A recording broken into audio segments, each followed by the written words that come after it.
Shailene Woodley, she was the one who did those Divergent films, isn't it? Yeah, where me. like I can't remember it, but like at the beginning they're segregated and like doesn't one group just love running? Oh yeah, God, that film is that's their personality type. I haven't seen the others, but they were so bad they didn't release it. They didn't finish it. They had one left to do, and they just didn't do it. They were gonna put that one straight to TV. And they didn't even do that. Yeah, they didn't even do that. They're like, it's not even worth it. It was so bad. That sort of YA dystopia boom did not go well for 99% of the franchises that got made. No, I really can't remember. I saw 3. I think I saw. Did only 3 films get made or 4? I don't know. 3. But you got like the Maze Runner ones, which were awful as well. Yeah, they weren't very good, were they? The only reason I liked the second one just from the trailer because someone just keeps saying, "You won't survive a day out there in the scorch," and I would just be like, "Oh, is that from? What's his name from Game of Thrones? Littlefinger. Oh yeah, Aidan Gillen. You won't survive a day out there in the scorch, and I was like, I bet there'll be a short film if they don't. I bet they bloody will. And then what was the last one? That's all told in real time. Death Cure. I didn't see that one. I didn't see it, no. The worst one. Oh no, maybe better than the first actually. The first was shocking. What was the plot of that one again as well? Like they're in a maze at the beginning. They love running in that as well. Funnily enough. Maybe that's how YAs are like written. Like it's like the Charlie meme from It's Always Sunny when he's got like the board behind him. He's like, we need to connect the plot to them liking running. Kids like running. Yeah, kids like running. What else do they like? Mazes? They like mazes and they like falling in love. Miles Teller. And overthrowing governments. Yeah, kids are always trying to speak against the man. Let's have them usurp an entire government. Let's have these 4 kids change the world. What absolute dust that film was. We should do the Twilight movies. Really? No thanks. If we ever do commentaries, Bella, where you been, Loka? Where the hell have you been, Loka? I can't believe a human being wrote that down. I just can't believe it. Someone wrote that down and was like, that's it. That's the line. I'm done. And then, what's his face? Taylor Lautner. Yeah. Taylor Lautner said it out loud. Yeah, Taylor Lautner said it out loud and was just like, masterpiece. I always forget he was Shark Boy. Yeah. Shark Boy and Lava Girl, yeah. Yeah. He didn't reprise. He didn't come back for whatever the fuck that movie was called. Yeah, imagine he's too big. Yeah. Imagine being too big for Shark Boy and Lava Girl 2. He's not though. Pedro Pascal was in that. Yeah, he was. Yeah, and he's bloody big. Taylor Lautner didn't. Taylor Lautner was like, I'm bigger than Pedro. I don't need to go back. I'm too busy. I don't need that Shark Boy money. Yeah. I've got that cuckoo royalties coming in. Watch him show up in The Mandalorian 3 now. He was busy. Yeah, he becomes the Mandalorian. I couldn't think of his name. He should have shown up at the end instead of Luke. That'd be so shit though, because he'd take off his helmet and be like, "Where's Grogu? Where's Grogu, Loka? Where's Grogu, Loka?" God. What film were we reviewing? Mainstream, right. What's up, guys? Welcome back to the Keeping It Real podcast. I'm your host, James Porter, joined as always by my podcast pals, Jack Austin and Calvin Starr. Today we are reviewing Gia Coppola's Mainstream, starring Andrew Garfield, Maya Hawke, Nat Wolff, and Jason Schwartzman. Right, Jack, as best you can, give us a recap of the plot of Mainstream.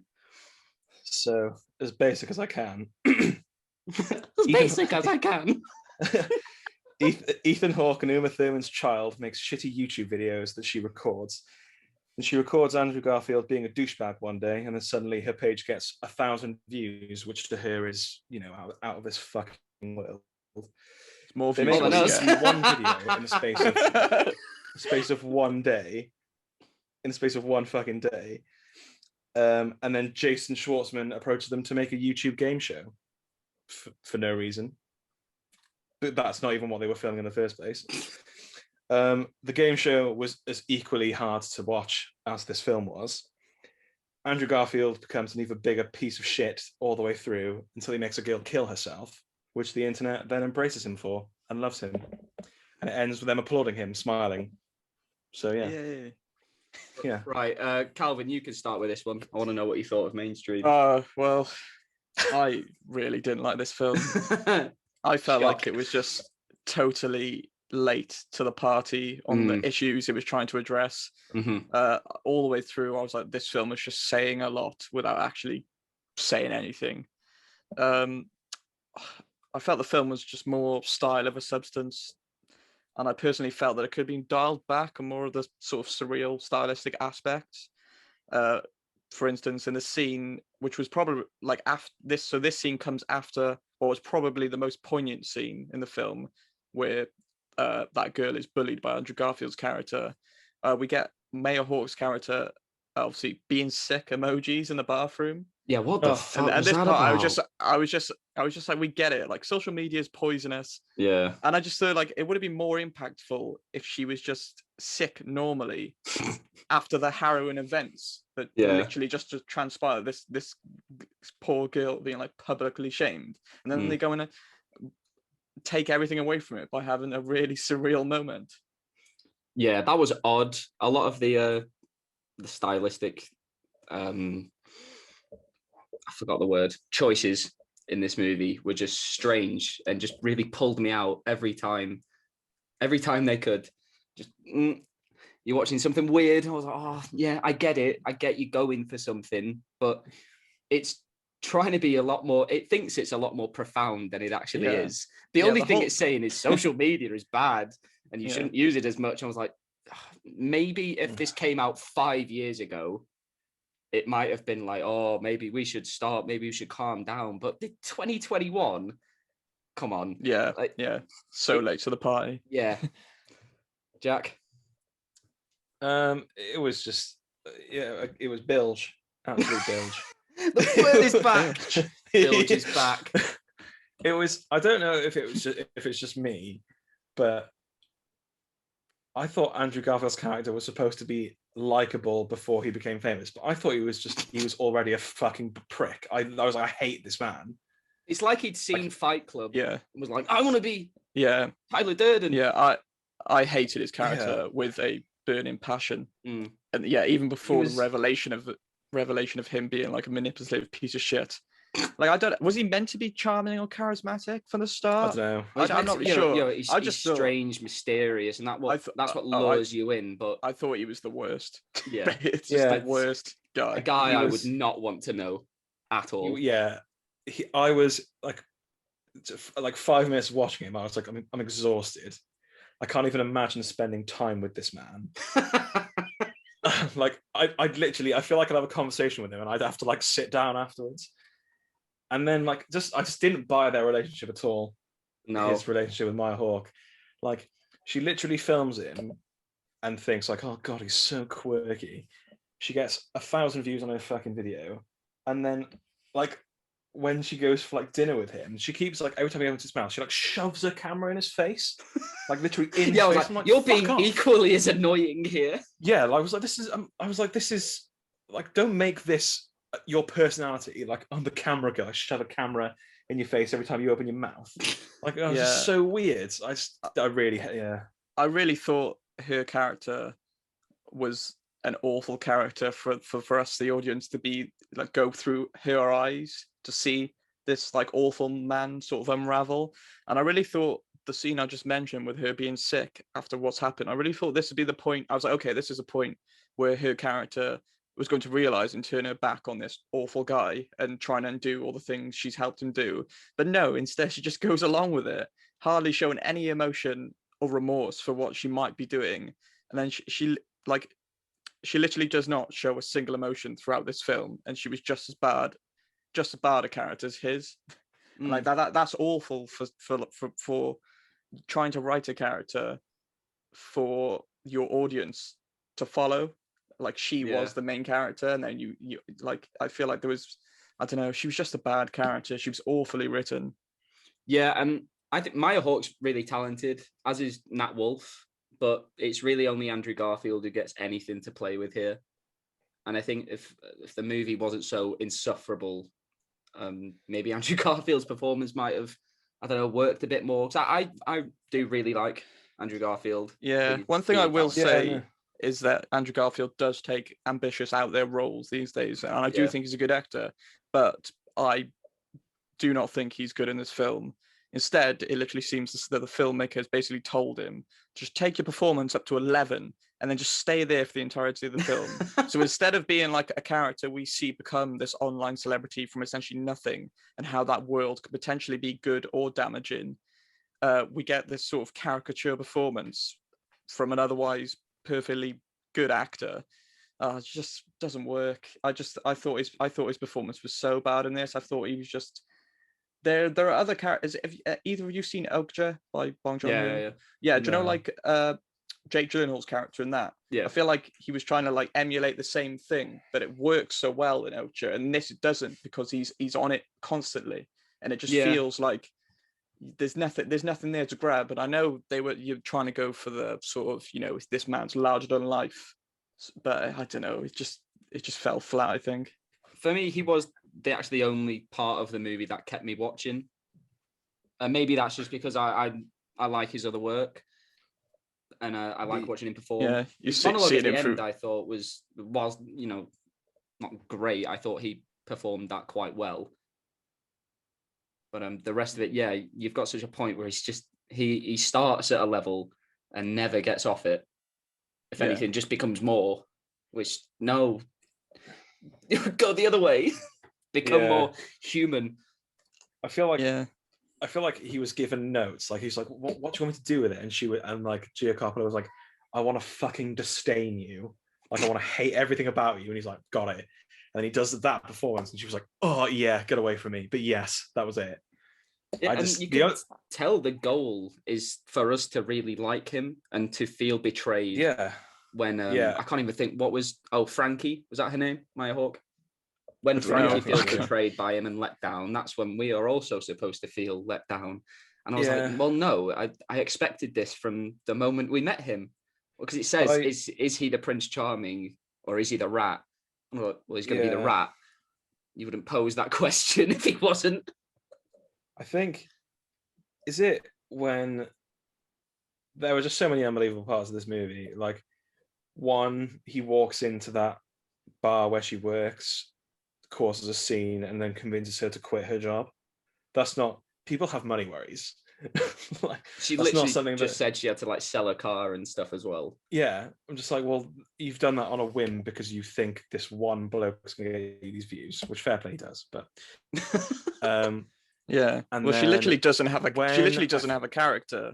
Like, yeah, she literally is only in the film to play second fiddle to Andrew Garfield's character, and that's not what we want from like a main character. Like, I suppose something like that works best is something like Mad Max Fury Road, where it takes the turn of going to like Furiosa instead. But I don't know, it's a weird comparison, but I feel like it's something it's something that it follows the same vein, but it's executed really well, and this is it done really badly.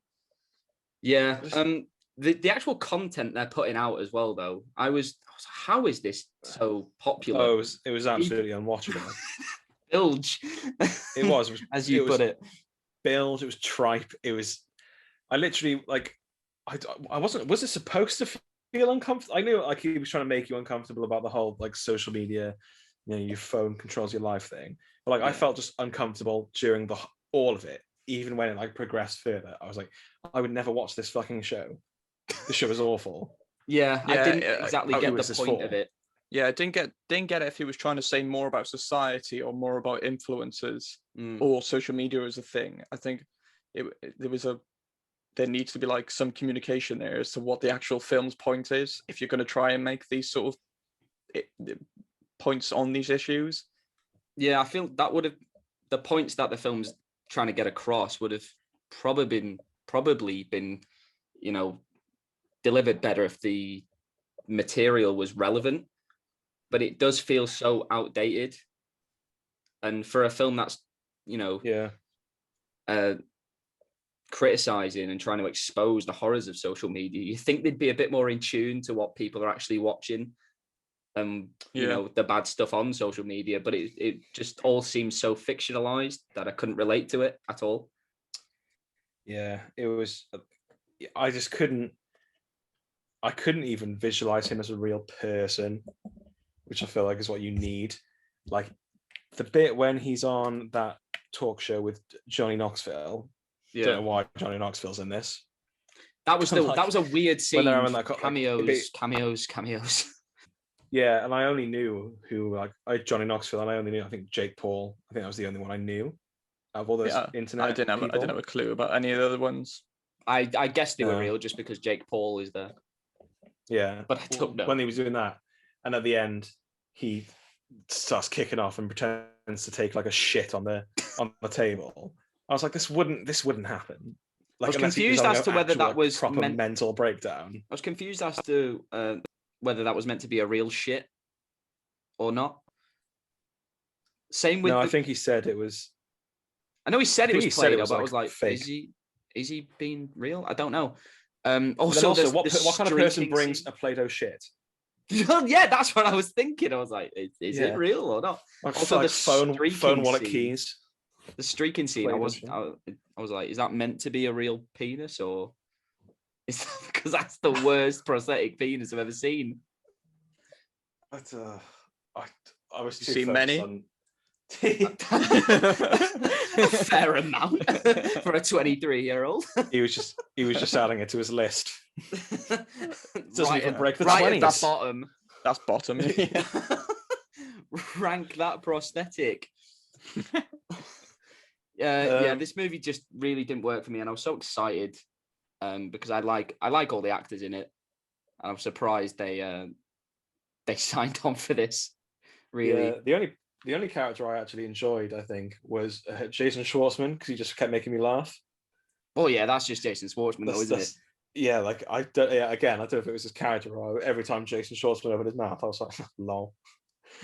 What really got me as well, because they are trying to put a message across, but our leads it came across as very hypocritical, because they're criticizing YouTube and social media, but then they become the very thing they set out to expose. Yeah, but it's like, I can get it if it was more of a transition, but it's almost instant. Yeah. And it's a very short movie. It's an hour and a half. Thank God. But and like, yeah. I'm not saying I want it to be longer. Yeah, it literally felt longer. It literally, you see on her phone, she's done like 5 or 6 videos. They've got like 200 views. She posts that one video of him that gets 1,000, which she throws her life away for. It's because he's hot, man. And then they film that one video where he's just really playing up to the whole bit. Yeah. And then he fucking explodes. And I was like, that's not how it works. It was really, it was from the first scene of him. Oh, that was awful. Where he takes the art off the wall. He's like, eat the art. And why is everyone joining in with him? Yeah. He wasn't charismatic. He was a cock. It did feel too otherworldly and fictionalized, and I never related with it at any point. Yeah, I agree with what Calvin said earlier. Like, it's cool that he does all these, like, you know, he's trying to pick different stuff, but I think this for him was just a miss. Definitely. What was his last movie before this? No idea. It wasn't. The director of It Follows did a film with him. What was that called? Under the Silver Lake. That's the last thing I saw him in. Oh yeah, maybe. I didn't watch it. I wanted to. Have you listened to his? He was on Josh Horowitz's podcast, and he talked about his love for Paddington when he was high one night, and he watched Paddington 2, and now there's a campaign going to try and get him in Paddington 3. So maybe that can save Andrew Garfield's career. Oh, we can hope. Should we rate this? Yeah. Right. I will go with I'll go with a 4. I thought Andrew Garfield's performance worked at times for me. I could see they were trying to say something, but they went the complete wrong way about it. But yeah, it wasn't too long. didn't annoy me too much, so I'll give it a 4. Calvin? I'm gonna give it a 2 out of 10. I think overall, I just thought the film was more interested in how clever and satirical the points it attempted to touch on were, instead of exploring sort of the max complexities that could come with social media, because it's not always a bad thing in society. Yeah. And it didn't do any of this properly. And then that lumped in with Andrew Garfield's cringy slapstick attempt at a seductive, larger-than-life character just makes this into a bad film. Yeah. Jack? I'm going to go with a 2 as well. I can't justify giving it anything higher because I basically didn't like a single character in this whole film, apart from Jason Schwartzman just being himself. I think it was trying to, the message of it was, it had good intentions. Like, social media can be used for terrible fucking things, but like, if you're trying to be like woke about like a subject, be woke about it at like the beginning when everyone starts thinking like that. Don't be 10 relevant. years after the fact. Yeah. Do it 10 years later when we know it's a fucking pile of shit. It should only be used. It should only be used to promote podcasts like Keepin It Real UK on Twitter and Instagram. Yes, I can't justify it giving it anything higher. I would absolutely probably never watch this again. No, definitely not. So don't worry, guys. One day we will watch a good film. Oh, please, please. Well, now it's coming. Fast and Furious 9. It'll save cinema and 2021. I think he meant it in a different vein, but yeah. I think I was talking more Dune or something, but okay. Oh, that's too far away. That's too far away. Or some niche Dutch cinema. Fast and Furious is closer, so we can hold out hope. So I'm gonna start doing one score from all of us for this movie. So this gets a 2.5 out of 10. You really nice. You did a good job of bringing down that average. Well done. Certified. That's what I'm here for. Every time James rates something too high, I make sure I bring down the average. Yeah, I'm gonna have to bump my scores up just to be fair to these movies. Yeah. You'll be like 9, I'll be like 1. I think we've been fair to even talk this long about it, to be honest. Fair enough, yeah. Thanks as always for listening, guys. Make sure you're following us on Twitter at Keeping It Real UK. From there, you can find all of our streaming links and social media. Please like, rate, and subscribe wherever you can. It really helps us out. If you are watching on YouTube, hit that bell icon so you get notified when we drop a new episode.